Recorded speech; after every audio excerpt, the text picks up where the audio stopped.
জিলহজ মাসের 10 তারিখ ফজরের নামাজের পর থেকে নিয়ে 12 তারিখ সূর্যাস্ত পর্যন্ত যার কাছে জাকাত ফরজ হয়, যে পরিমাণ সম্পদ থাকলে ওই পরিমাণ সম্পদ যদি কারো কাছে 3 দিন থাকে, আমি আবার বলছি বাংলাটা, জাকাত ফরজ হয় যেই পরিমাণ সম্পদ কারো কাছে 1 বছর থাকলে, কয় বছর? এই পরিমাণ সম্পদ যদি কারো কাছে 3 দিন থাকে, জিলহজের 10 তারিখ ফজর থেকে নিয়ে 12 তারিখ সূর্যাস্ত পর্যন্ত, তাহলে তার উপর কোরবানি ওয়াজিব। তাহলে জাকাত ফরজ হয় 1 বছর থাকলে, আর কোরবানি ওয়াজিব হয় ওই পরিমাণ অর্থ কয় দিন থাকলে? হ্যাঁ, 3 দিন থাকলে। জিলহজের 10 তারিখ ফজরের পর থেকে নিয়ে আপনার 12 তারিখ সূর্যাস্ত পর্যন্ত, তাহলে তার উপর কোরবানি ওয়াজিব। এখন এই কোরবানির জন্য একটা অন্যতম শর্ত হলো নিয়ত, বিশুদ্ধ নিয়ত। নিয়ত যদি পরিশুদ্ধ না হয় তাহলে কোরবানি কবুল হবে না। এজন্য আল্লাহ তাআলা বলেন, লা ইয়ানালাল্লাহু লুহুমুহা ওয়ালা দিমাউহা ওয়ালাকিন ইয়ানালুহুত তাকওয়া মিনকুম। তোমাদের কোরবানির পশুর গোস্ত, রক্ত আল্লাহর কাছে পৌঁছে না, তবে তোমাদের অন্তরের তাকওয়া এটা আল্লাহর কাছে পৌঁছে যায়। কার কি পরিমাণ তাকওয়া আছে এটা আল্লাহর কাছে পৌঁছে যায়। ইব্রাহিম আলাইহিস সালাতু ওয়াস সালামের বিশুদ্ধ নিয়ত ছিল, যেটা সূরা আস-সাফফাতের 100 থেকে 108 নম্বর আয়াতে আল্লাহ আলোচনা করছেন। ইব্রাহিম নবী পরিপূর্ণ বিশুদ্ধ নিয়তের সাথে সন্তানকে কোরবানি দেওয়ার জন্য নিয়ে গেছে মিনা প্রান্তরে। আত্মত্যাগী বাবা আর আত্মসমর্পণকারী সন্তান, একজন আত্মত্যাগ আরেকজন আত্মসমর্পণকারের শ্রেষ্ঠ উপমা পৃথিবীতে দৃষ্টান্ত পেশ করেছিলেন। বাবা তিনি হলেন ইব্রাহিম খলিলুল্লাহ, সন্তান তিনি হলেন ইসমাইল জবিহুল্লাহ। বাবা আত্মত্যাগের জন্য প্রস্তুত, আমি কোরবানি করবই, আমার রবকে খুশি করব। সন্তান জবাই হওয়ার জন্য প্রস্তুত, আমি নিজেকে আত্মসমর্পণ করার জন্য পরিপূর্ণ প্রস্তুত। এজন্য আল্লাহ বলছে ফালাম্মা আসলামা, বাবা আর সন্তান দুইজনে যখন আল্লাহর বিধান মেনে নিলেন, আল্লাহর কাছে আত্মসমর্পণ করলেন, তারা দুইজন যখন সারান্ডার হলেন, তারা দুইজন যখন রবের কাছে নত হলেন, বাবাও সন্তানকে কোরবানি দিতে পরিপূর্ণ প্রস্তুত, সন্তানও আল্লাহর জন্য কোরবানি হইতে পরিপূর্ণ প্রস্তুত। দুইজনের নিয়ত পাক্কা, একদম খাঁটি নিয়ত। এই জন্য আল্লাহ তাদের দুইজনের এই আমলটাকে আল্লাহ কবুল করে কিয়ামত পর্যন্ত আমাদের জন্য এটা আল্লাহ একটা নিয়ম করে দিয়েছেন, যেন আমরা ইতিহাস স্মরণ রাখি।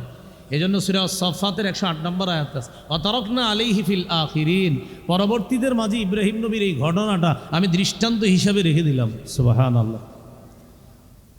ইবনে মাজার হাদিস 3127 নম্বর হাদিস, যায়েদ ইবনে আরকাম রাদিয়াল্লাহু তাআলা রাসূলুল্লাহ সাল্লাল্লাহু আলাইহি সাল্লামকে প্রশ্ন করলেন, মা হাদিহিল আদাহি ইয়া রাসূলুল্লাহ, হুজুর এই যে কোরবানি করি আমরা, এগুলা কি?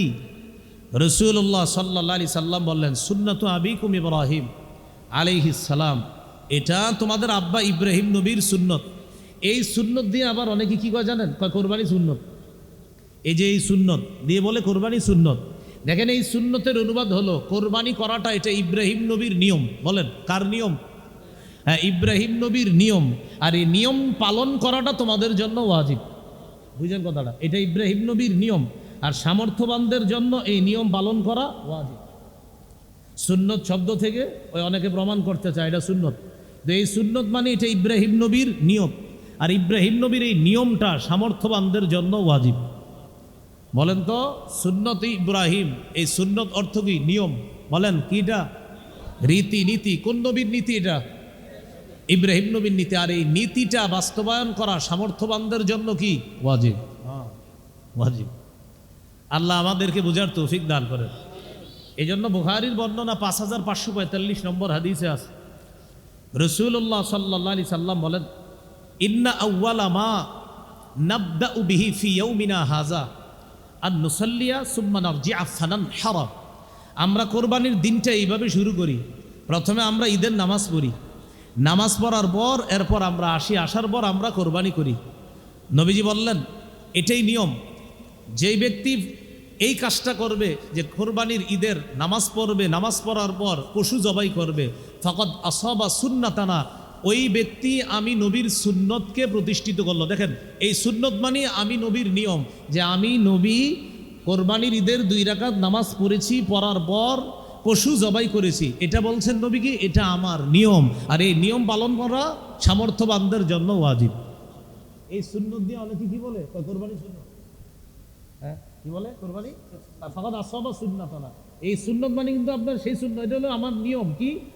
আগে ঈদের নামাজ পড়বা, পড়ার পর পশু জবাই করবা, এটা আমার নিয়ম। এই নিয়মের সুন্নত শব্দ থেকে অনেকে বলে কোরবানি সুন্নত না, এটা নবীর নিয়ম হলো কোরবানির ঈদের নামাজ পড়া, তারপর পশু কোরবানি করা, এটা আমাদের নবীর নিয়ম। আর এই নিয়ম পালন করা সামর্থ্যবানদের জন্য ওয়াজিব। এই জন্য তো হাদিসের এরপরে আসছে ওয়ামান জাবাহাহু ক্বাবলু, কোনো ব্যক্তি যদি নামাজের আগে পশু জবাই করে, ফাকাদ্দামাহু লিআহলিহি, সে তার পরিবারের জন্য পশু জবাই করছে, কোরবানি হয়নি তার। দেখেন হাদিসের পরের অংশে বোঝা যায় যে নবী এই হাদিস দ্বারা নিয়ম বুঝাইতে চাইতেছে যে যেই ব্যক্তি ঈদের নামাজ আগে পড়বে তারপর পশু জবাই করবে, এটাই হলো কোরবানির সঠিক নিয়ম। এটারে নবী বলছে সুন্নত। এটা নবী কি বলছে? সুন্নত কি ওই জবাইয়ের বিষয়টা বলছে যে নাকি কি বলছে? এটা আমার নিয়ম, আগে ঈদের নামাজ পরে কোরবানি, এটাই আমার নিয়ম। কেউ যদি ঈদের নামাজের আগে পশু জবাই করে, হ্যাঁ এটা তার পরিবারের জন্য গোস্ত হবে, কিন্তু কোরবানি হবে না। কেন? কারণ আমার নিয়ম পালন করে নাই। হ্যাঁ, নিয়ম পালন করাটা সামর্থ্যবানদের জন্য কি ওয়াজিব। মান ওয়াজাদা সাআতান ওয়া লাম ইউদাহি, যে ব্যক্তি সামর্থ্য থাকার পরেও কোরবানি করে না, ফালা ইয়াকরাবান্না মুসাল্লানা, নবী বলেন সে যেন আমাদের ঈদগাহে না আসে। বলেন তো, ঈদগাহে না আসার ধমকি সুন্নত তরককারীর জন্য হইতে পারে? নবী বলেন সে যেন ঈদগাহে না আসে, তো এই ধমকি কেন? ওয়াজিব, কোরবানি বাতিল। দুজনের কোরবানি কি? এই জন্য শরীকে কোরবানি দেওয়ার চাইতে একা দিলে ভালো। একা দিলে নিয়ত যদি অশুদ্ধ হয় আপনারটা বাতিল, শুদ্ধ হইলে আপনারটা ঠিক আছে, আরেকজনেরটা কেন নষ্ট করবেন? হ্যাঁ, এরপরও শরীকে কোরবানি দিবেন, জায়েজ আছে, কোনো সমস্যা নেই, কিন্তু যদি দেন সবার নিয়ত যেন বিশুদ্ধ হয়। আল্লাহ মাসালাগুলো স্মরণ রাখার তৌফিক দান করেন। আমি আপনাদের সামনে সূরা মুহাম্মদের 33 নম্বর আয়াতে কারিমা তেলাওয়াত করেছি। 26 পারা 9 নম্বর পৃষ্ঠা, সূরা মুহাম্মদ 33 নম্বর আয়াত। এই আয়াতে আল্লাহ তাআলা তিনটি কথা বলেছেন।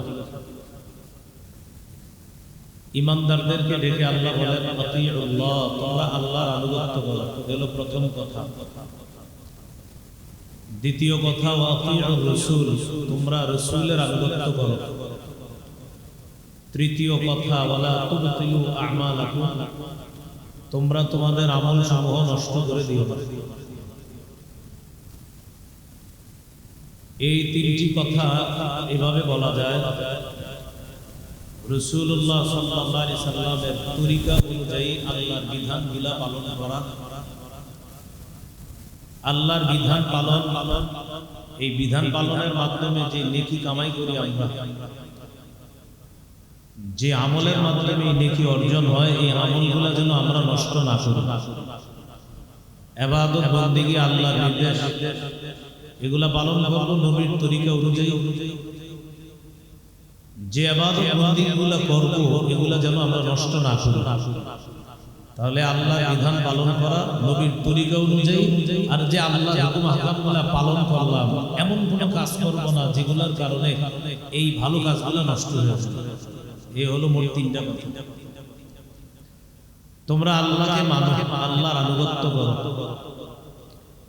এখানে আনুগত্য দ্বারা উদ্দেশ্য আল্লাহর যত আদেশ আছে কোন প্রকার সন্দেহ ছাড়া এই আদেশগুলো মেনে নেওয়া এবং এই আদেশগুলো পালন করা।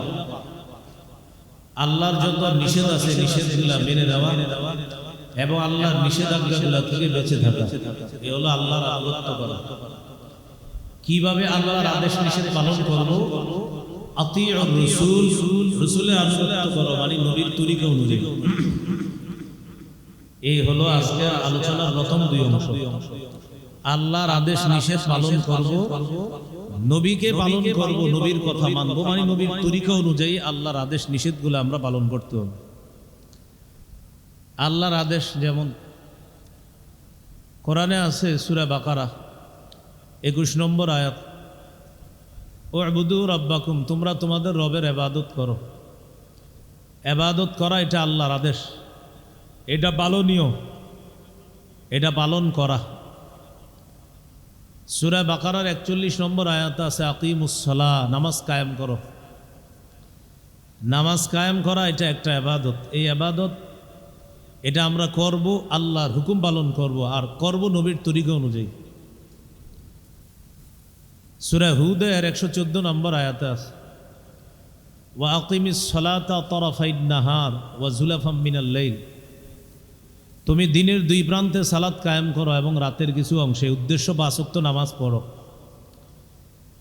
এখানে এই 5 ওয়াক্ত নামাজ পড়া আল্লাহর পক্ষ থেকে আদেশ, এগুলা পালনীয়। এখন এই আদেশগুলা পালন করব কিভাবে? নবীর তরিকা অনুযায়ী। যেমন একটু আগে আমরা আসরের সালাত আদায় করলাম, এই আসরের নামাজ পড়া এটা আল্লাহ ফরজ করছে, কিন্তু আসরের নামাজ যে 4 রাকাত এটা নবীর তরিকা। আল্লাহ বাঁচায় রাখলে একটু পরে আমরা মাগরিব পড়ব। তো যখন আমরা মাগরিব পড়ব আল্লাহর হুকুমে, মাগরিব ফরজ এটা আল্লাহর বিধান, কিন্তু মাগরিব যে 3 রাকাত এটা নবীর তরিকা। এশার সালাত আদায় করবো, এশা ফরজ এটা আল্লাহর বিধান, কিন্তু এশার নামাজ যে 4 রাকাত এটা নবীর তরিকা। ফজরের নামাজ এটা পালন করা এটা ফরজ, এটা আল্লাহর বিধান, কিন্তু এটা যে 2 রাকাত ফরজ এটা নবীর তরিকা।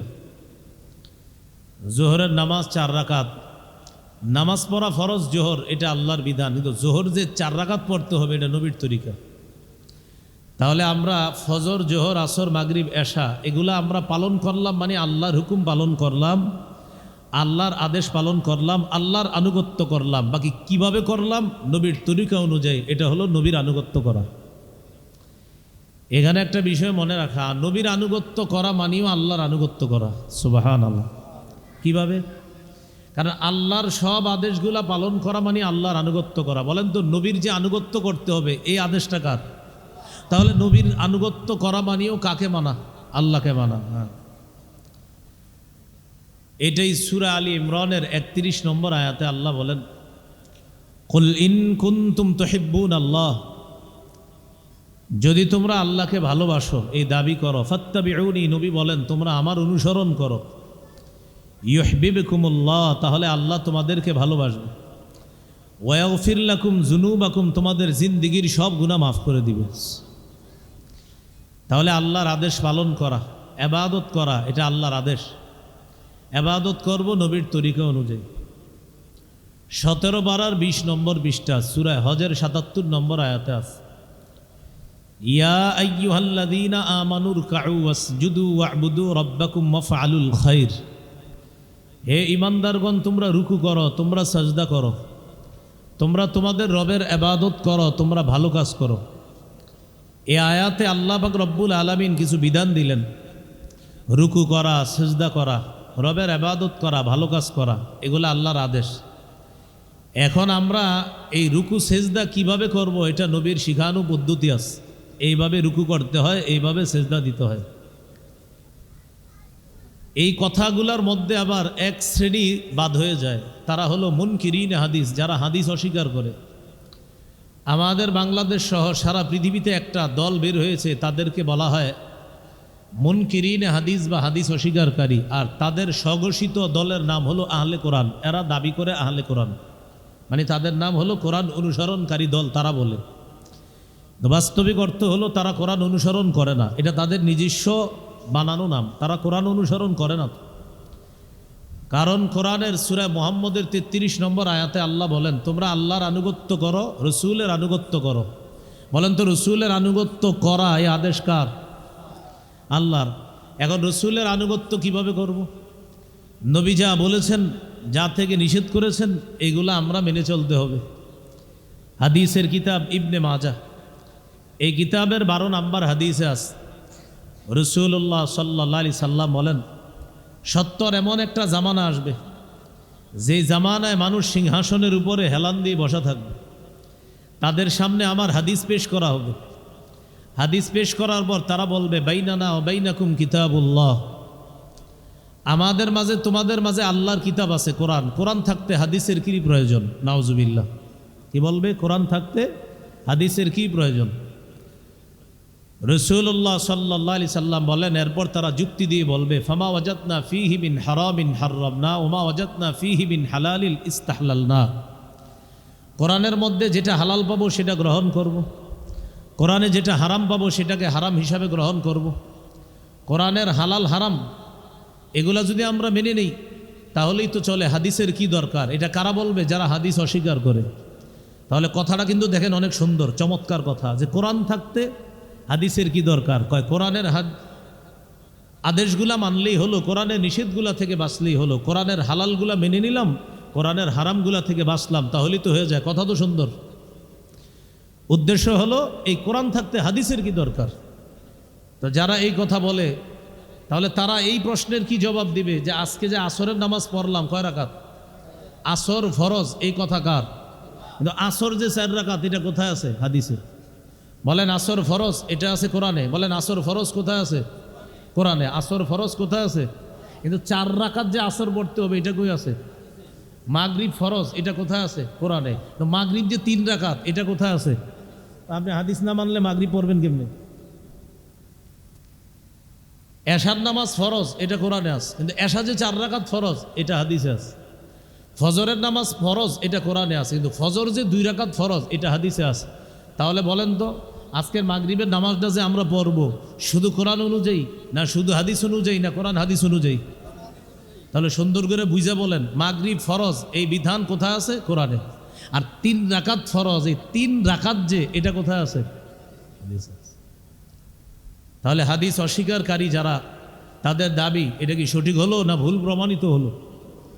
এই জন্য হাদিস অস্বীকার করার কোনো সুযোগ নেই। আল্লাহ আমাদেরকে হেফাজত করেন।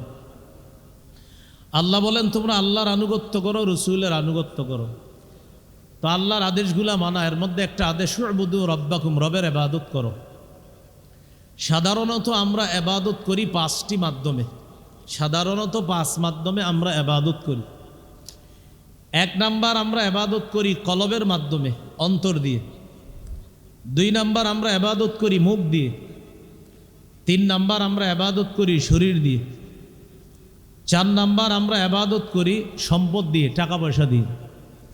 5 নাম্বার আমরা ইবাদত করি শরীর এবং টাকা পয়সা উভয়টা দিয়ে। আমরা 5 মাধ্যমে ইবাদত করি।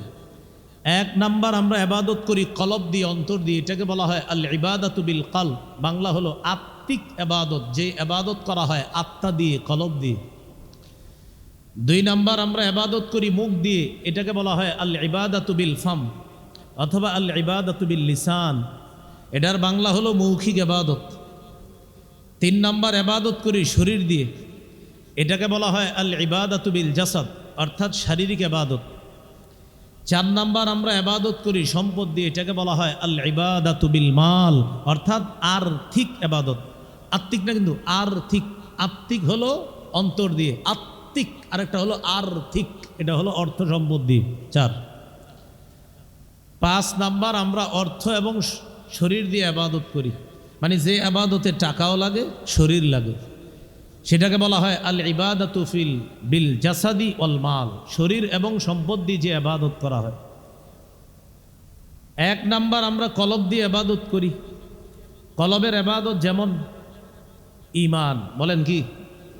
ঈমান অর্থ বিশ্বাস। বিশ্বাস দেখান তো আমারে কেউ, হ্যাঁ দেখানো যায়? কোথায় আছে এটা? কলবে। কোথায় আছে? কলবে। লা ইলাহা ইল্লাল্লাহ এটা মুখে স্বীকার করা, আর এটা অন্তরে বিশ্বাস করা, এটার নাম ঈমান। তাহলে বিশ্বাস এটা কলবের ইবাদত, ঈমান এটা কলবের ইবাদত। সহিহ বুখারীর বর্ণনা 44 নম্বর হাদিসে আছে, রাসূলুল্লাহ সাল্লাল্লাহু আলাইহি সাল্লাম বলেন, যে ব্যক্তি লা ইলাহা ইল্লাল্লাহ বলবে আর তার অন্তরের মধ্যে যদি সরিষা দানা পরিমাণ, গম পরিমাণ, জব পরিমাণ, অনু পরিমাণ ঈমান, ওয়াফি কলবিহি ওয়াজনু শাইরাতিম মিন খাইর ওয়াজনু বুররাতিম মিন খাইর ওয়াজনু যাররাতিম মিন খাইর আই মিন ঈমান, যার অন্তরে সরিষা পরিমাণ, যার অন্তরে সামান্য গম পরিমাণ, যার অন্তরে জব পরিমাণ, যার অন্তরে অনু পরিমাণ ঈমান থাকে, এই ব্যক্তি যদি এই বিশ্বাস নিয়ে মারা যায় যে আমার অন্তরে অনুপরিমাণও বিশ্বাস আছে যে আল্লাহ এক, তিনি ছাড়া ইলাহ নাই, মুহাম্মদ সাল্লাল্লাহু আলাইহি সাল্লাম আল্লাহ রসুল, এই ব্যক্তিও একদিন জান্নাতে যাবে। তাহলে বিশ্বাস এটা কোন জায়গার ইবাদত? কলব। আরেকটা ইবাদত আছে কলবের, সেটা হলো নিয়ত করা, বিশুদ্ধ নিয়ত। যেমন আমরা মাগরিবের নামাজ পড়ি, তো মাগরিব পড়ি যে আমাদের নিয়ত কি? মাগরিবের সময় ফজর পড়া না আসর পড়া? মাগরিব পড়া। এই নিয়তটা বিশুদ্ধ থাকতে হবে, নিয়ত বিশুদ্ধ হওয়া। এই আরেকটা হলো বিশুদ্ধ নিয়ত। যেমন জিলহজ মাসে 2টি গুরুত্বপূর্ণ ইবাদত মুসলমানের, একটি হলো ফরজ ইবাদত, আরেকটি হলো ওয়াজিব ইবাদত। ফরজ এবাদত এটার নাম হলো হজ, ওয়াজিব এবাদত এটার নাম হলো কোরবানি।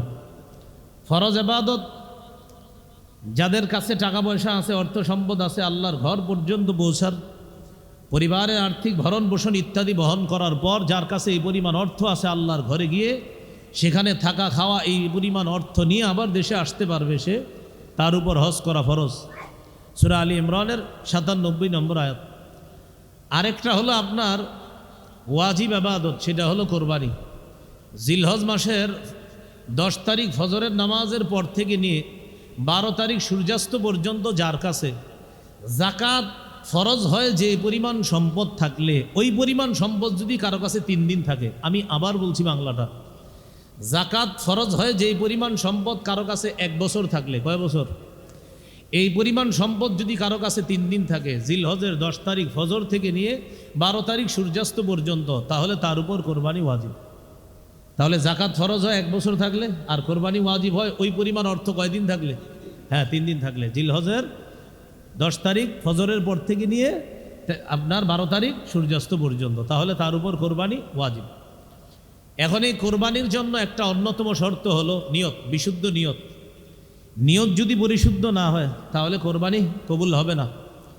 এজন্য আল্লাহ তাআলা বলেন, লা ইয়ানালাল্লাহু লুহুমুহা ওয়ালা দিমাউহা ওয়ালাকিন ইয়ানালুহুত তাকওয়া মিনকুম। তোমাদের কোরবানির পশুর গোস্ত, রক্ত আল্লাহর কাছে পৌঁছে না, তবে তোমাদের অন্তরের তাকওয়া এটা আল্লাহর কাছে পৌঁছে যায়। কার কি পরিমাণ তাকওয়া আছে এটা আল্লাহর কাছে পৌঁছে যায়। ইব্রাহিম আলাইহিস সালাতু ওয়াস সালামের বিশুদ্ধ নিয়ত ছিল, যেটা সূরা আস-সাফফাতের 100 থেকে 108 নম্বর আয়াতে আল্লাহ আলোচনা করছেন। ইব্রাহিম নবী পরিপূর্ণ বিশুদ্ধ নিয়তের সাথে সন্তানকে কোরবানি দেওয়ার জন্য নিয়ে গেছে মিনা প্রান্তরে। আত্মত্যাগী বাবা আর আত্মসমর্পণকারী সন্তান, একজন আত্মত্যাগ আরেকজন আত্মসমর্পণকারের শ্রেষ্ঠ উপমা পৃথিবীতে দৃষ্টান্ত পেশ করেছিলেন। বাবা তিনি হলেন ইব্রাহিম খলিলুল্লাহ, সন্তান তিনি হলেন ইসমাইল জবিহুল্লাহ। বাবা আত্মত্যাগের জন্য প্রস্তুত, আমি কোরবানি করবই, আমার রবকে খুশি করব। সন্তান জবাই হওয়ার জন্য প্রস্তুত, আমি নিজেকে আত্মসমর্পণ করার জন্য পরিপূর্ণ প্রস্তুত। এজন্য আল্লাহ বলছে ফালাম্মা আসলামা, বাবা আর সন্তান দুইজনে যখন আল্লাহর বিধান মেনে নিলেন, আল্লাহর কাছে আত্মসমর্পণ করলেন, তারা দুইজন যখন সারান্ডার হলেন, তারা দুইজন যখন রবের কাছে নত হলেন, বাবাও সন্তানকে কোরবানি দিতে পরিপূর্ণ প্রস্তুত, সন্তানও আল্লাহর জন্য কোরবানি হইতে পরিপূর্ণ প্রস্তুত। দুইজনের নিয়ত পাক্কা, একদম খাঁটি নিয়ত। এই জন্য আল্লাহ তাদের দুইজনের এই আমলটাকে আল্লাহ কবুল করে কিয়ামত পর্যন্ত আমাদের জন্য এটা আল্লাহ একটা নিয়ম করে দিয়েছেন, যেন আমরা ইতিহাস স্মরণ রাখি। এই জন্য সূরা আস-সাফফাতের 108 নম্বর আয়াত আছে, ওয়াতারাকনা আলাইহি ফিল আখিরিন, পরবর্তীদের মাঝে ইব্রাহিম নবীর এই ঘটনাটা আমি দৃষ্টান্ত হিসাবে রেখে দিলাম। সুবহানাল্লাহ। ইবনে মাজার হাদিস 3127 নম্বর হাদিস, যায়েদ ইবনে আরকাম রাদিয়াল্লাহু তাআলা রাসূলুল্লাহ সাল্লাল্লাহু আলাইহি সাল্লামকে প্রশ্ন করলেন, মা হাদিহিল আদাহি ইয়া রাসূলুল্লাহ, হুজুর এই যে কোরবানি করি আমরা, এগুলা কি? রাসূলুল্লাহ সাল্লাল্লাহু আলাইহি সাল্লাম বললেন, সুন্নাতু আবিকুম ইব্রাহিম আলাইহিস সালাম, এটা তোমাদের আব্বা ইব্রাহিম নবীর সুন্নত। এই সুন্নত দিয়ে আবার অনেকে কি কয় জানেন? কয় কোরবানি সুন্নত। এই যে এই সুন্নত দিয়ে বলে কোরবানি সুন্নত।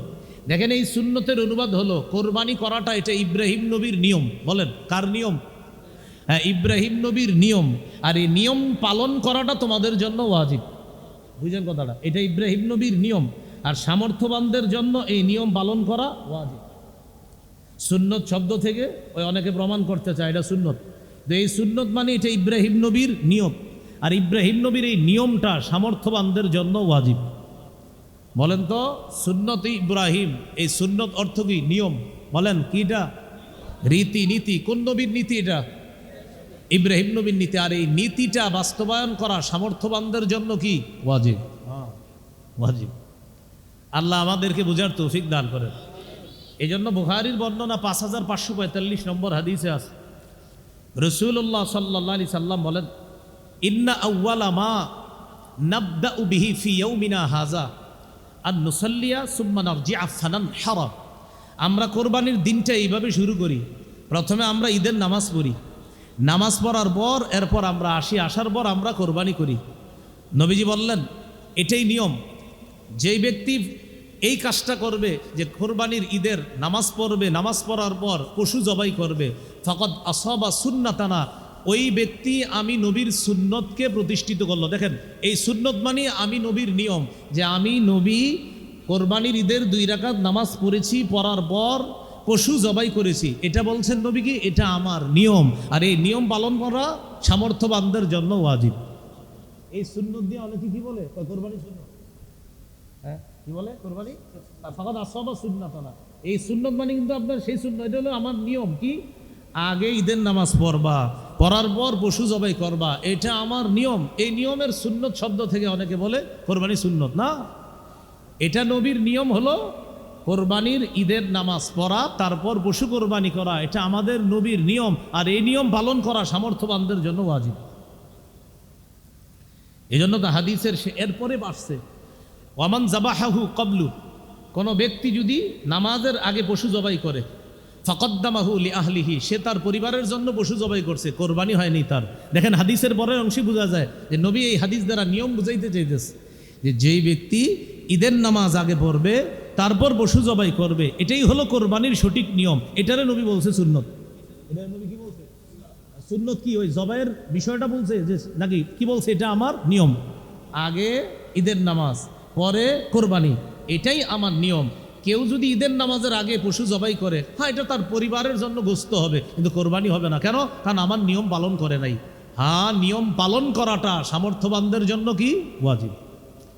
মান ওয়াজাদা সাআতান ওয়া লাম ইউদাহি, যে ব্যক্তি সামর্থ্য থাকার পরেও কোরবানি করে না, ফালা ইয়াকরাবান্না মুসাল্লানা, নবী বলেন সে যেন আমাদের ঈদগাহে না আসে। বলেন তো, ঈদগাহে না আসার ধমকি সুন্নত তরককারীর জন্য হইতে পারে? নবী বলেন সে যেন ঈদগাহে না আসে, তো এই ধমকি কেন? ওয়াজিব, কোরবানি বাতিল। দুজনের কোরবানি কি? এই জন্য শরীকে কোরবানি দেওয়ার চাইতে একা দিলে ভালো। একা দিলে নিয়ত যদি অশুদ্ধ হয় আপনারটা বাতিল, শুদ্ধ হইলে আপনারটা ঠিক আছে, আরেকজনেরটা কেন নষ্ট করবেন? হ্যাঁ, এরপরও শরীকে কোরবানি দিবেন, জায়েজ আছে, কোনো সমস্যা নেই, কিন্তু যদি দেন সবার নিয়ত যেন বিশুদ্ধ হয়। আল্লাহ মাসালাগুলো স্মরণ রাখার তৌফিক দান করেন। আমরা জানি কয় মাধ্যমে আবাদত করি? পাঁচ। এর মধ্যে একটা হলো অন্তর দিয়ে আমরা আবাদত করি। সে অন্তরের একটা আবাদত ইমান, বিশ্বাস, আর একটা আবাদত বিশুদ্ধ নিয়ত। সহিহ বুখারীর 1 নম্বর হাদিস, রাসূলুল্লাহ সাল্লাল্লাহু আলাইহি সাল্লাম বলেন, ইন্নামাল আমালু বিন্নিয়াত, আমলের প্রতিদান বিশুদ্ধ নিয়তের সাথে। আমলের প্রতিদান বিশুদ্ধ নিয়তের সাথে। কলবের আরেকটা আবাদত আছে ইখলাস, এটাও আরেকটা আবাদত, ইখলাস। পবিত্র কোরআনের কয়েকটা সূরা আপনাদের সামনে পড়ি, আপনারা আশা করি সূরাগুলো মুখস্থ আছে। আমি পড়ি আর কিছু বলি, বলার পরে আপনারা হা বা না বলবেন। আউযু বিল্লাহি মিনাশ শাইতানির রাজীম, বিসমিল্লাহির রহমানির রহিম। আলাম তারা কাইফা ফাআলা রাব্বুকা বিআসহাবিল ফিল, এই সূরাটার নাম কি? তাহলে ফিল শব্দটা সূরার মধ্যে আসেনি? আছে, কারণ আমি তো তেলাওয়াত করছি সূরা। লিইলাফি কুরাইশ, সূরার নাম কি? কুরাইশ শব্দ সূরার মধ্যে আছে। আচ্ছা, আর আইতাল্লাযী ইউকাজ্জিবু বিদ্দীন, এই সূরার শেষে আছে। ওয়ায়ামনাউনাল মাউন, সূরার নাম কি? মাউন শব্দটা সূরার মধ্যে আছে। ইন্না আ'তাইনাকাল কাউসার, সূরার নাম কি? কাউসার সূরার মধ্যে আছে। ইযা জাআ নাসরুল্লাহি ওয়াল ফাত, সূরার নাম কি? নাসর। ও কুল ইয়া আইয়ুহাল কাফিরুন, সূরার নাম কি? কাফিরুন সূরার মধ্যে আছে। তাব্বাত ইয়াদা আবি লাহাব, সূরার নাম? লাহাব শব্দটা সূরার মধ্যে আছে। আচ্ছা, কুল আউযু বিরাব্বিল ফালাক, একটা সূরা রেখে গেছি, পরে বলতেছি। কুল আউযু বিরাব্বিল ফালাক, সূরার নাম কি? ফালাক শব্দ সূরাতে আছে। কুল আউযু বিরাব্বিন নাস, সূরার নাম কি? নাস শব্দ সূরার মধ্যে আছে। কুল হুয়াল্লাহু আহাদ, সূরার নাম কি? বলেন কি নাম? তাহলে আমি পড়ি পুরাটা, দেখি দেখেন তো আসেনি। কুল হুয়াল্লাহু আহাদ আল্লাহুস সামাদ লাম ইয়ালিদ ওয়া লাম ইউলাদ ওয়া লাম ইয়াকুল লাহু কুফুয়ান আহাদ, নাম কি? কই ইখলাস? নাই, আসলে নাই। দেখেন তো, কুল হুয়াল্লাহু আহাদ আল্লাহুস সামাদ লাম ইয়ালিদ ওয়া লাম ইউলাদ ওয়া লাম ইয়াকুল লাহু কুফুয়ান আহাদ, সূরার নাম কি? কই, সূরার মধ্যে তো নাই। আল্লাহ বুঝাইতে চায় ইখলাস দেখা যায় না, দেখানো যায় না, এটা রাখতে হয়, শুধু আল্লাহ দেখবে। তাই সূরার নাম ইখলাস। ইখলাস শব্দটা সূরার মধ্যে আল্লাহ না রাইখা আমাদেরকে বুঝায় যে ইখলাস দেখা যায় না, দেখানো যায় না, এটা খুঁজে নিতে হয়, বুঝে নিতে হয়, এটা শুধু আমি আল্লাহর জন্য রেখে দিতে হয়। এই জন্য সূরার নাম ইখলাস। সূরার মধ্যে ইখলাস শব্দ না, এটা আল্লাহ আজীব শিক্ষা দিচ্ছে। কিন্তু আসলে সূরার মধ্যে ইখলাস আছে, পরতে পরতে ইখলাস আর ইখলাস, কিন্তু এই ইখলাস কি ওইটা আসলে দেখা যায় না। এই জন্য আল্লাহ একটা শিক্ষা দিছে যে দেখো সূরার নাম ইখলাস, কিন্তু সূরার মধ্যে ইখলাস শব্দটা নাই। আসলে সূরার অন্তর্নিহিত ইখলাস এটার মধ্যে প্রচুর আছে। এই জন্য আল্লাহ তাআলা অসাধারণ এক শিক্ষা দিলেন আমাদেরকে যে ইখলাস এটা অন্তরে রাখতে হয়, এটা কাউরে দেখাতে হয় না। আল্লাহ আমাদের প্রতিটা আমল ইখলাসের সাথে করার তৌফিক দান করেন। নাসাই শরীফের বিশুদ্ধ হাদিস 3140 নম্বর হাদিস। এই হাদিসে আছে রাসূলুল্লাহ সাল্লাল্লাহু আলাইহি সাল্লাম বলেন, ইন্নাল্লাহা লা ইয়াকবালু মিনাল আমালি ইল্লা মা কানা লাহু খালিসা ওয়া বুতুগিয়া বিহি ওয়াজহু। আল্লাহ পাক রব্বুল আলামিন ততক্ষণ পর্যন্ত বান্দার ইবাদত আমল কবুল করেন না যতক্ষণ আমলটা আল্লাহর জন্য একনিষ্ঠভাবে না হয়, এবং যতক্ষণ পর্যন্ত এটা আল্লাহকে খুশি করার উদ্দেশ্যে না হয় ততক্ষণ আল্লাহ বান্দার আমল কবুল করেন না, ইখলাসের সাথে না হলে। এই হলো কলবের ইবাদত। 2 নাম্বার আল ইবাদাতু বিল লিসান, জবানের ইবাদত। জবানের ইবাদতের মধ্যে 1 নাম্বার শ্রেষ্ঠ ইবাদত তিলাওয়াতুল কোরআন, কোরআন তেলাওয়াত করা। কোরআন তেলাওয়াত করা, কোরআন তেলাওয়াত শোনা, কোরআন তেলাওয়াতের মজলিসে বসা, কোরআনের মজলিসে বসা, সবগুলোই সৌভাগ্যের ব্যাপার। সূরা ফাতিরের 30-31 নম্বর আয়াতে আল্লাহ বলেন, ইন্নাল্লাযীনা ইয়াতলুনা কিতাবাল্লাহি ওয়া আকামুস সালাহ ওয়া আনফাকু মিম্মা রাযাকনাহুম সিররান ওয়া আলানিয়াতান ইয়ারজুনা তিজারাতান লান তাবুর। নিশ্চয়ই যারা আল্লাহর কিতাব তেলাওয়াত করে, ওয়া আকামুস সালাহ, যারা 5 ওয়াক্ত সালাত কায়েম করে, ওয়া আনফাকু মিম্মা রাযাকনাহুম সিররান ওয়া আলানিয়া, যারা গোপনে প্রকাশ্যে আমার দেয়া রিজিক থেকে দান করে, ইয়ারজুনা তিজারাতান লান তাবুর, তারা আল্লাহর সাথে এমন ব্যবসা করে যে ব্যবসা কখনো ধ্বংস হবে না। এই ব্যবসা লাভ আর লাভ, এই লাভ স্বয়ং আল্লাহ দান করবেন। বলেন তো নিয়মিত কয়টা ব্যবসা করা যায়? 3টা। বলেন কয়টা?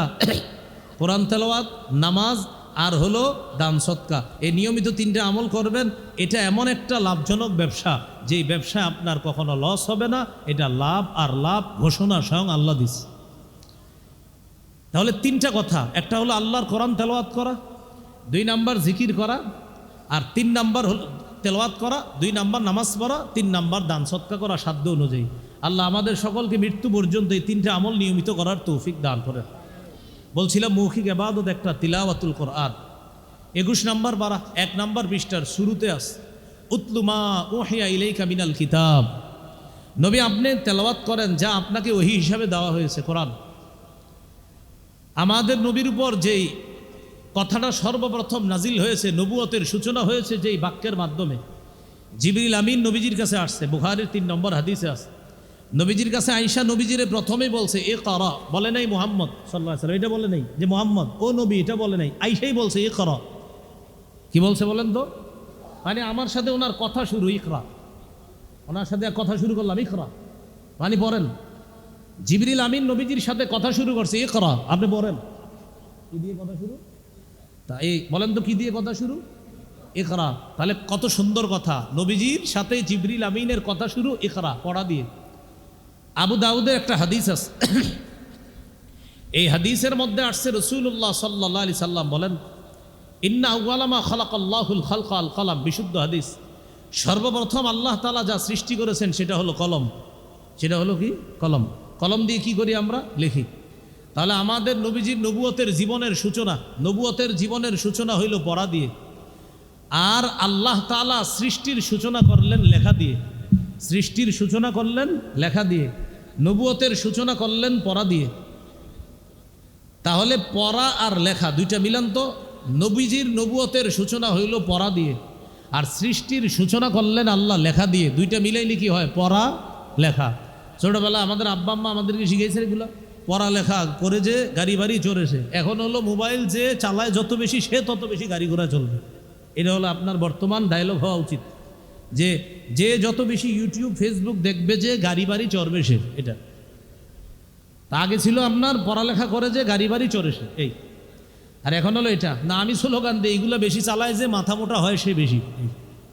কারণ আজকে সকালবেলা একটা জিনিস কইরা 20 বছরের হুজুরের ভুল ধরে ফেলেছে, তাহলে কতটা যোগ্যতার অধিকারী হয় মাত্র একদিনে। চিন্তা করছেন আপনি? কয়দিনে? একদিনে 20 বছর যেই বেটা পড়াশোনা করছে, আজকে সকালে শুধু আমি পড়াশোনা করছি একদিন, মাত্র একদিনও না, কয়েক ঘন্টা পড়ছি, পড়ার পরে আইসা 20 বছর যিনি পড়াশোনা করছে ওই বিষয়ের উপর ওনারা আইসা বললাম আপনার তো কিছু সমস্যা আছে। কি আছে আপনার? যিনি সমস্যা ধরলেন ওনার পড়াশোনা কয়দিন, আর যার পড়াশোনা ধরা হয়েছে, যার ভুল ধরা হয়েছে ওনার পড়াশোনা কয় বছর? 20 বছর। ওই বিষয়ে আইসা ভুল ধরতেছে ওই ব্যক্তি যার পড়াশোনা একদিন। কত সুন্দর হয়ে গেছে জীবনটা, ঠিক না? তাহলে নবীজির নবুয়তের জীবনের সূচনা পড়া, পৃথিবীর সৃষ্টির সূচনা লেখা দিয়ে দুইটা মিলাইলে হয় পড়ালেখা। এটা থেকে আমরা সবাই বেশি দূরে আছি, এত দূরে আছি যে আমরা সবচেয়ে বেশি গাফেল বর্তমান জামানায় যে জিনিস থেকে, সেটা হলো পড়ালেখা। সবার একই কথা, হুজুর পড়ালেখায় মন বসে না। অভিভাবকের কথা, সন্তান পড়াশোনা করে না, সন্তানদের কথা, পড়াশোনায় মন বসে না। বসবে কিভাবে? চারোদিকে শুধু চারকোনা আর চারকোনা। এত চারকোনা থাকলে ওর পড়াশোনায় মন বসবে কিভাবে? এত বেশি চারকোনা চারোদিকে। চারকোনা বুঝেননি? একটা বড় চারকোনা, একটা ছোট চারকোনা, একটা এলইডি চারকোনা। এত চারকোনা থাকলে এর পড়াশোনা ঢুকবে কিভাবে? আল্লাহ আমাদেরকে হেফাজত করেন। তো বলছিলাম কোরআন তেলাওয়াত করা। রাসূলুল্লাহ সাল্লাল্লাহু আলাইহি সাল্লামকে আল্লাহ বললেন ইকরা, পড়েন পড়েন আপনি। তো নবীজিকে বলছে উতলু, আপনি তেলাওয়াত করেন। নবীজিকে আল্লাহ বলছেন ইকরা, আপনি পড়েন। রাসূলুল্লাহ সাল্লাল্লাহু আলাইহি সাল্লাম আমাদেরকে বলছে ইকরাউল কোরআন, ও আমার উম্মত তোমরা কোরআন পড়ো। ফাইন্নাহু ইয়াতি ইয়াউমাল কিয়ামাতি শাফিআন লিআসহাবিহি, কোরআন কিয়ামতের ময়দানে তার পাঠকদের জন্য সুপারিশকারী হিসাবে উপস্থিত হবে। নবীজিকে পড়তে বলছে আল্লাহ, নবীজি আমাদেরকে পড়তে বললেন। তাহলে কোরআন তেলাওয়াত করব, বলেন ইনশাআল্লাহ। এখন আসেন কোরআন তেলাওয়াত। কোরআন তেলাওয়াতের মাসালাটা শুধু হেফজখানা ছাত্রদের জন্য নাকি সবার জন্য? বলেন, কোরআন শুধু হেফজখানার ছাত্রদের কিতাব না সমস্ত মুসলমানের? কিন্তু বাস্তবিক অর্থ কি সমস্ত মুসলমান কোরআন পড়ে না কিছু ছাত্র?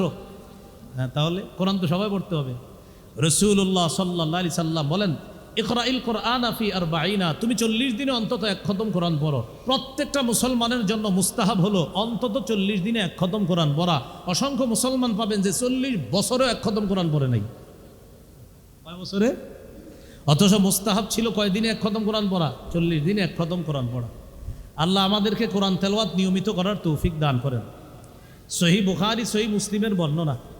সহিহ বুখারীতে আছে এক সাহাবী নাম উসাইদ ইবনে হুযাইর রাদিয়াল্লাহু তাআলা, তিনি রাতের বেলা তার ঘোড়ার আস্তাবলের মধ্যে বৈশা সূরা কাহফ তেলাওয়াত করতেছিলেন। সহিহ মুসলিমে হাদিসটা আছে, তবে সহিহ মুসলিমে কোন সূরা পড়তেছিলেন এই কথাটা নাই।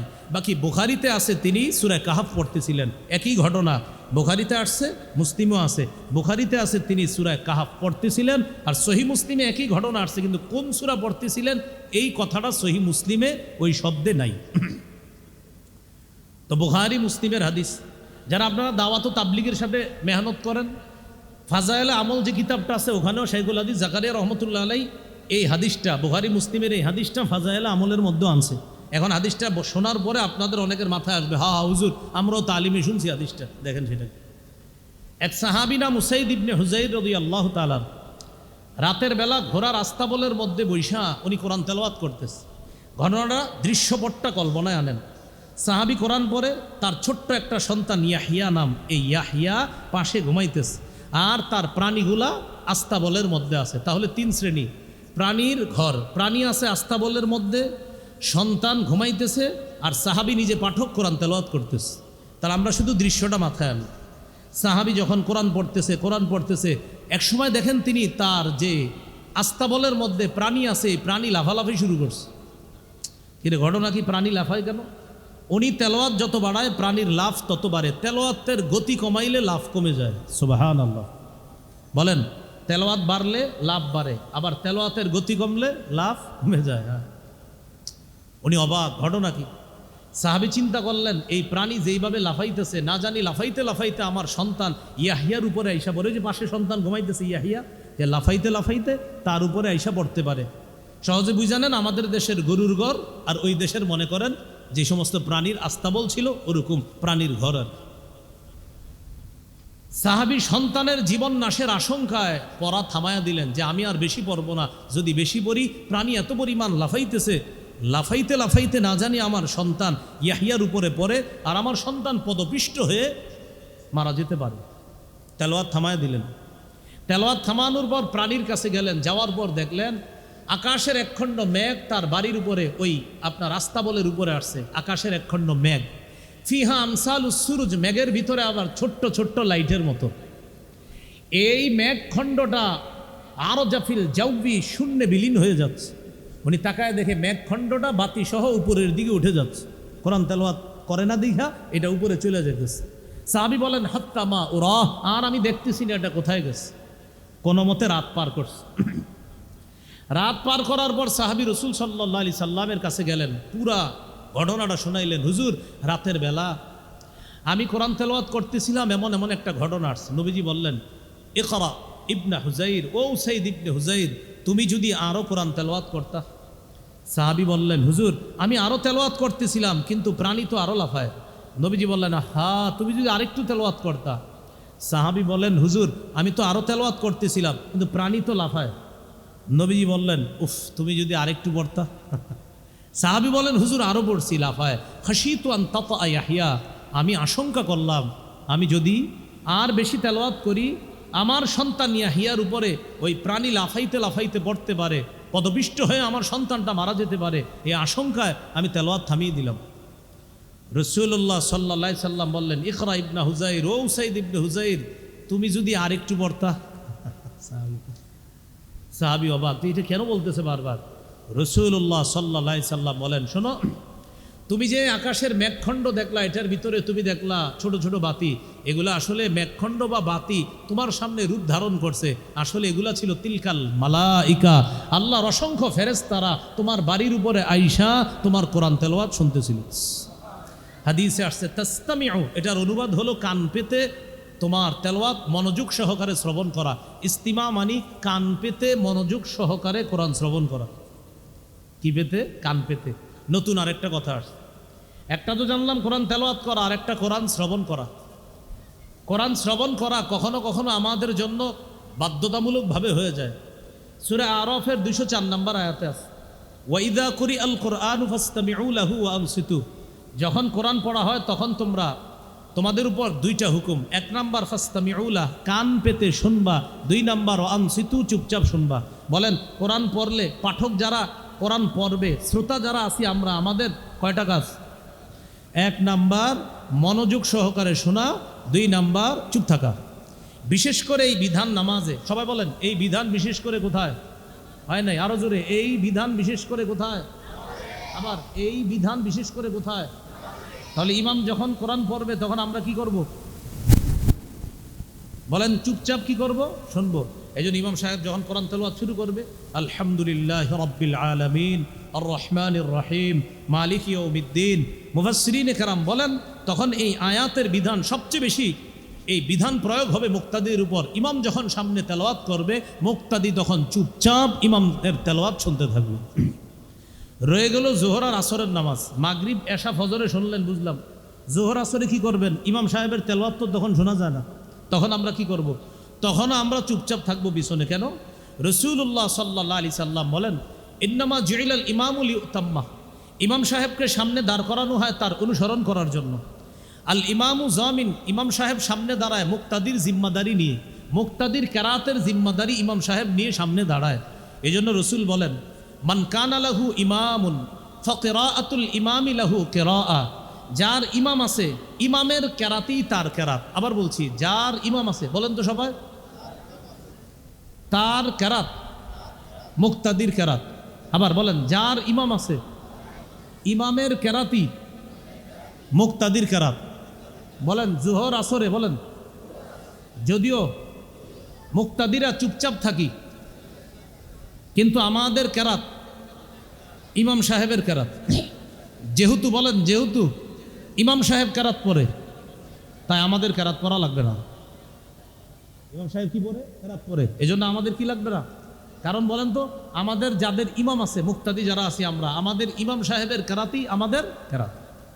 তাহলে দুইটা বিষয় এসে গেল, একটা কোরআন তেলাওয়াত করা আর একটা কোরআন শ্রবণ করা, তাও চুপচাপ মনোযোগ সহকারে শ্রবণ করা। এখন চুপচাপ মনোযোগ সহকারে শ্রবণের আরেকটা জায়গা আছে। এই যে আজকে মাগরিবের নামাজের পর এই মাহফিলে উপস্থাপক সাহেব বলবে, প্রিয় এলাকাবাসী, আমরা আজকে আমাদের মাহফিলের দ্বিতীয় অধিবেশন শুরু করতে যাচ্ছি পবিত্র কোরআন তেলাওয়াতের মাধ্যমে। ঘোষণা করা হবে এই মাদ্রাসার হেফজ বিভাগের কৃতি শিক্ষার্থী মোহাম্মদ উমক আপনাদের সামনে এখন সুললিত কণ্ঠে কোরআন তেলাওয়াত করবে। তখন কি করবে জানেন? ওই ছেলেটা কোরআন পড়তে থাকবে আর সামনে একজন শ্রোতাও থাকবে না। যখন কোরআন পড়ে সবাই ওই আশেপাশে ঘুরে, কেউ অফিসে মাদ্রাসার, কেউ হয়তো উপরে বিরিয়ানি টিরিয়ানি খাবে, বিস্কুট খাবে, চা খাবে, আর সবাই বলাবলি করবে এই তাড়াতাড়ি খানা শেষ করে একটু পরে হুজুরের আলোচনা শুরু হবে। মানে এখন যেটা হইতেছে এটা কোনো কামই না, হুজুরের আলোচনাটা কাম। ওই যে বাচ্চাটা কোরআন তেলাওয়াত করবে না, ওই তেলাওয়াতের সময় শ্রোতা যারা থাকে চারোদিকে তাড়াতাড়ি সব কিছু খায়, কি ঘটনা কি, একটু পরে আলোচনা শুরু হবে। তো এখন কি হইতেছে? এখন তো ওই টাইমটা পাস হইতেছে, কোরআন তেলাওয়াত নাকি টাইম পাস। এর আকসার মাহফিলে দেখবেন ওই একটা বাচ্চা যখন পড়ে না, কেউ ওই যে যার মতো আছে, মানে এখন কোরআন যেহেতু পড়তেছে, এখন আমগো কি দরকার এখানে বসা? আল্লাহর গজব যে আসে না, শুকরিয়া। কি আসে না? গজব আসে না, শুকরিয়া। তেলাওয়াতের সময় যার যার মতো আমরা থাকতেছি। আজকে যেই কয়জন এখানে আছেন পাঠক, পৃথিবীর যে কোনো মাহফিলে গেলে হুজুরের বয়ান যতটুকু মন দিয়ে শোনেন এর চেয়ে বেশি মনোযোগ দিয়ে শুনবো আমরা কোরআন। বলেন ইনশাআল্লাহ? পারবো তো ইনশাআল্লাহ? আমরা আদর্শ শ্রোতা হওয়ার চেষ্টা করব, আল্লাহ তৌফিক দান করেন। তাহলে কোরআন পড়া, কোরআন শোনা। একদিন রাতে রাসূলুল্লাহ সাল্লাল্লাহু আলাইহি সাল্লাম তার স্ত্রীকে নিয়ে হাঁটতে বের হয়েছে।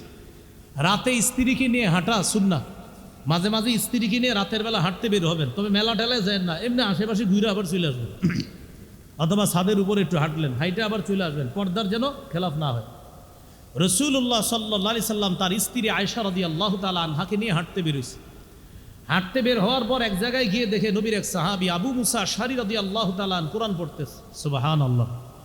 নবীজি তার বিবি আয়েশা রাদিয়াল্লাহু তাআলা আনহাকে বললেন, আয়েশা একদম চুপ থাকবা, আমরা দুইজন এখন চুপচাপ সাহাবীর কোরআন তেলাওয়াত শুনব।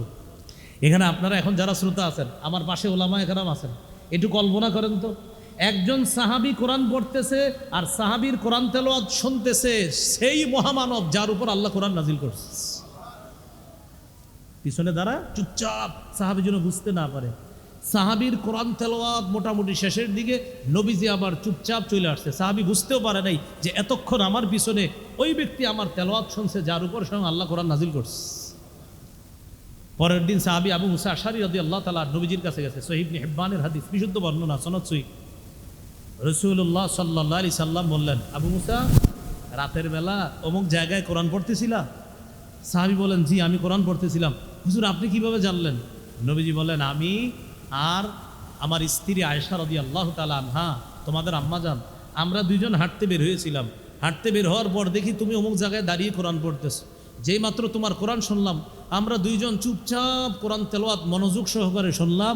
আবার তোমার জন্য কোনো সমস্যা না হয় আবার চুপচাপ তোমাকে না জানায় চলে আসলাম। সাহাবী বললেন, লাউ আলিমতু বিমাকানিকা লাহাব্বারতু লাকা তাহবীরা। ইয়া রাসূলুল্লাহ, আপনি কেন বললেন না আমার পিছনে আপনি আছেন? আমি যদি জানতাম আমার পিছনে আমার নবী আছে তাহলে কোরআন আরো সুন্দর করে তেলাওয়াত করতাম। কিন্তু সুবহানাল্লাহ বলার পরে কাজ আছে, নতুন আরেকটা কথা এসে গেছে, সেটা হলো কোরআন বিশুদ্ধভাবে পড়া। বলেন কিভাবে পড়া? তাহলে শুধু সুবহানাল্লাহ বললে হবে না, কি পড়তে হবে? বিশুদ্ধ করে। এখন কোরআন বিশুদ্ধ করে পড়বে শুধু এই মাদ্রাসার ছাত্ররা, আর বাংলাদেশের শুধু হাফেজ সাহেবরা বিশুদ্ধভাবে পড়বে, আর এলাকাবাসী যারা আছেন আমাদের আল্লাহর রহমতে দরকার নেই, নাকি দরকার আছে? বলেন, কোরআন ছাত্রদের না সব মুসলমানের? তাহলে বিশুদ্ধ তেলাওয়াত শিখবে শুধু ছাত্ররা না সব মুসলমানরা? তাহলে কথা তিনটা হয়ে গেল, কোরআন তেলাওয়াত করা, কোরআন শ্রবণ করা, বিশুদ্ধভাবে কোরআন শিখার চেষ্টা করা, সুললিত কণ্ঠে বিশুদ্ধভাবে অনেক সুন্দর করে কোরআন পড়ার চেষ্টা করতে হবে। আল্লাহ তৌফিক দান করেন। এই হলো মৌখিক ইবাদতের মধ্যে একটা গেল, তিলাওয়াতুল কোরআন। মৌখিক ইবাদতের মধ্যে আরেকটা আছে জিকরুল্লাহ, আল্লাহর জিকির করা। জিকিরের মধ্যে শ্রেষ্ঠ জিকির, সবচেয়ে উত্তম জিকির চারটা: সুবহানাল্লাহ, আলহামদুলিল্লাহ, লা ইলাহা ইল্লাল্লাহ, আল্লাহু আকবার। এই চারটা তো করবেনই। তবে এটা কোন মাস চলে? আরবি জিলহজ। বলেন কোন মাস চলে? জিলহজ। রাসূলুল্লাহ সাল্লাল্লাহু আলাইহি সাল্লাম বলেন, জিলহজ মাসে তিনটা জিকির বেশি করবা। বলেন আমার সাথে সবাই, বলেন লা ইলাহা ইল্লাল্লাহ, আল্লাহু আকবার, আলহামদুলিল্লাহ। বাস এই তিনটা বেশি। আকসিরু ফিহিন্না মিনাত তাহলিলি ওয়াত তাকবীরি ওয়াত তাহমিদি। জিলহজ মাসে অন্যান্য জিকির তো আমরা খুব বেশি করব, পাশাপাশি এই তিনটা জিকির বেশি করব। লা ইলাহা ইল্লাল্লাহ, আল্লাহু আকবার, আরেকটা হলো আলহামদুলিল্লাহ। জিকিরের মধ্যে শ্রেষ্ঠ জিকির কোনটা? এটা তো হলো উত্তম জিকির চারটা, সুবহানাল্লাহ, আলহামদুলিল্লাহ, লা ইলাহা ইল্লাল্লাহ, আল্লাহু আকবার। আল্লাহর কাছে সবচেয়ে পছন্দনীয় জিকির। এই পছন্দনীয় জিকিরের মধ্যে শ্রেষ্ঠ কোনটা? শ্রেষ্ঠ হলো লা ইলাহা ইল্লাল্লাহ। বলেন আল্লাহর কাছে পছন্দনীয় জিকির কয়টা? সুবহানাল্লাহ, আলহামদুলিল্লাহ, লা ইলাহা ইল্লাল্লাহ, আল্লাহু আকবার। এই চারটার মধ্যে আবার শ্রেষ্ঠ কোনটা? লা ইলাহা ইল্লাল্লাহ, সুবহানাল্লাহ। তিরমিজির হাদিস 3992 নম্বর হাদিস। রাসূলুল্লাহ সাল্লাল্লাহু আলাইহি সাল্লাম 3592 নম্বর হাদিস। রাসূলুল্লাহ সাল্লাল্লাহু আলাইহি সাল্লাম বলেন, ইখলাসের সাথে কেউ যদি একবার পড়ে লা ইলাহা ইল্লাল্লাহ, আসমানের সবগুলা দরজা খুলে দেওয়া হয়, তার লা ইলাহা ইল্লাল্লাহ যেন আল্লাহর আরশ পর্যন্ত পৌঁছে যায়। সুবহান। তাহলে মৌখিক ইবাদত গেল। আরেকদিন ইনশাল্লাহ মৌখিক ইবাদতের আলোচনা হবে। তার 3 নম্বর কথায় চলে যাই। আল ইবাদাতু বিল জাসাদ, শারীরিক ইবাদত, শরীর দিয়ে যে ইবাদত করি, যেমন নামাজ। 5 ওয়াক্ত নামাজ ছাড়ার কোনো প্রশ্নই আসে না। আজকে থেকে আমি সহ আপনারা সবাই জীবনে একটা জিনিসের সাথে আমরা কঠিন প্রতিজ্ঞাবদ্ধ হব। বলেন আমার সাথে সবাই বলেন, জীবনে যে কোনো মূল্যে একটা বিষয়ে কখনোই অলসতার চিন্তাও করব না, সেটা হলো নামাজ। বলেন জীবনে একটা বিষয় আমরা অলসতা তো করবোই না, এটার চিন্তাও আনবো না, সেটা কি? নামাজ। আপনাদেরকে বলে যাই, একটা কাজ জীবনে ঠিক করেন, দেখবেন আপনার পেরেশানিগুলা কান দিয়ে, নাক দিয়ে, চোখ দিয়ে বের হওয়া শুরু হবে ইনশাল্লাহ। একটা কথার কথা বললাম, নামাজটা ঠিক করেন, আপনার সব পেরেশানি দূর হবে। অনেক মানুষ আছে নামাজ ঠিক নেই, হুজুরের কাছে খালি পানি পড়া চায়, ইমাম সাহেবের কাছে গিয়ে কয় হুজুর খালি পানি পড়া দেন, মানে হুজুরে খালি পানি পড়া দেয়, এত পানি পড়া দেয়, কাজ হইতেছে না। হুজুর একদিন কয় নামাজ পড়েননি, নামাজ মাঝে মাঝে ধরি, কি করি? পানি পড়া কাম হইব কেমনি? আপনি আসল কাজ করতেছেন না, আপনি তো 5 ওয়াক্ত নামাজ ঠিক রাখতে হবে। আল্লাহ বুঝার তৌফিক দান করেন। 4 নাম্বার আল ইবাদাতু বিল মাল, আর্থিক ইবাদত, অর্থ দিয়ে। অর্থ দিয়ে ইবাদতের মধ্যে শ্রেষ্ঠ ইবাদত যাকাত। যাকাত যাদের উপর বকে আছে আদায় করে নেবেন, ভবিষ্যতেও যাকাত যাদের উপর ফরজ হবে দিতে হবে। যাকাত এটা অলঙ্ঘনীয় বিধান, এটা লঙ্ঘন করার কোনো সুযোগ নাই। কোরআনে যত জায়গায় আসছে আকিমুস সালাহ, সাথে আসছে আতুজ যাকাত, নামাজ কায়েম করো, যাকাত আদায় করো। কেন? সাধারণত মৌলিক দুটি ইবাদত, একটা হলো শারীরিক আর একটা হলো আর্থিক। শারীরিক ইবাদতের মধ্যে শ্রেষ্ঠ ইবাদত নামাজ, আর্থিক ইবাদতের মধ্যে শ্রেষ্ঠ ইবাদত যাকাত। শারীরিক ইবাদতের মধ্যে শ্রেষ্ঠ ইবাদত নামাজ, আর্থিক ইবাদতের মধ্যে শ্রেষ্ঠ ইবাদত যাকাত। ছাড়া যাবে না, কোনো সুযোগ নেই। 5 নাম্বার আল ইবাদাতু বিল মালি ওয়াল জাসাদ। আচ্ছা, আল ইবাদাতু বিল মালি ওয়াল জাসাদ, শরীর এবং অর্থ দিয়ে যে ইবাদত করা হয় এটাকে বলা হয় শারীরিক এবং আর্থিক ইবাদত। সেটা কি? হজ। সেটা কি? হজ। হজ করতে শরীরও লাগে, টাকাও লাগে। মাশাআল্লাহ এখন যারা হজে আছে আমরা তাদের জন্য দোয়া করব। আর ভবিষ্যতে ইনশাআল্লাহ আমরাও আল্লাহর ঘরে যাওয়ার নিয়ত করে নিই ইনশাআল্লাহ। বলেন ইনশাআল্লাহ। মনে আসেনি আমরা কোথায় ছিলাম? আনুগত্য করব কার? ভুলে গেছেন? আনুগত্য করব কার? তরিকা কার? আবার আনুগত্য করব কার? তরিকা কার? আবার ইবাদত করা হুকুমটা কার? ইবাদত করা হুকুমটা কার? তরিকা কার? 3 নম্বর কথা দিয়ে শেষ করে দিই, আমলগুলা নষ্ট করে দিবা না। প্রশ্ন আসে হুজুর আমল করলে আবার নষ্ট হয়? হ্যাঁ, কিছু কাজ আছে এগুলা করলে আমল নষ্ট হয়। এর মধ্যে একটা কাজ হলো শিরিক করা। সেটা কি বলেন তো? শিরিক। শিরিক করলে আমল বরবাদ হয়ে যায়। 24 পারা 4 নম্বর পৃষ্ঠা সূরা জুমারের 65 নম্বর আয়াত আছে, লা ইন আশরাকতা লাহবাতান্না আমালুকা। তুমি যদি শিরিক করো তোমার আমল বরবাদ হয়ে যাবে। আল্লাহ আমাদের সকলকে আমাদের জীবনে চলার ক্ষেত্রে আল্লাহর কাজগুলা নবীর তরিকা মোতাবেক যেন করতে পারে।